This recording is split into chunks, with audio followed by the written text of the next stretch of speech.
Rahul পুরানের half century, slog ওভারে ম্যাচের রং বদল আশ্বিনের। ইন্ডিয়ান প্রিমিয়ার লিগে নতুন মরশুমে জয় দিয়ে শুরু করল রাজস্থান রয়্যালস।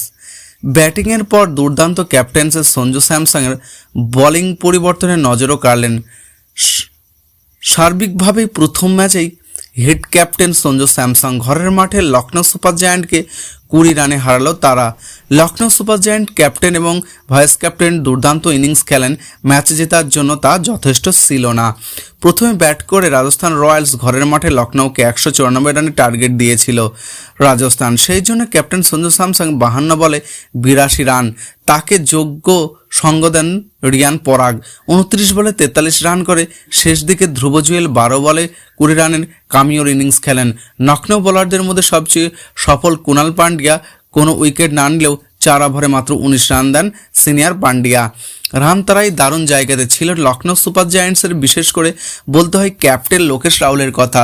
44 বলে 58 রানে ইনিংস খেলেন। শেষ দিকে বিধ্বংসী ইনিংস খেলেন নিকোলাস পুরানো। 41 বলে 68 রানে অপরাজিত থাকেন তিনি। যদিও ম্যাচে রং বদলাই মূলত রবিচন্দ্র আশ্বিন। 18তম ওভারে মার্ক স্টাইনিসকে ফেরান আশ্বিন। স্লগ ওভারে স্টাইনিসের মতো ব্যাটার কি পার্থক্য গড়ে দিতে পারবে? শেষ অবধি 173তে থেমে যায় লখনৌ সুপার জায়ান্ট। ব্যাট করে রাজস্থান রয়্যালস ঘরের মাঠে লখনৌকে 194 রানের টার্গেট দিয়েছিল রাজস্থান রয়্যালস।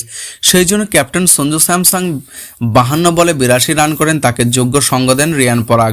29 বলে 43 রান করে শেষ দিকে ধ্রুব জুয়েল 12 বলে 20 রানের কামিও ইনিংস খেলেন। লখনৌ বোলারদের মধ্যে সবচেয়ে সফল কুনাল পান্ডিয়া।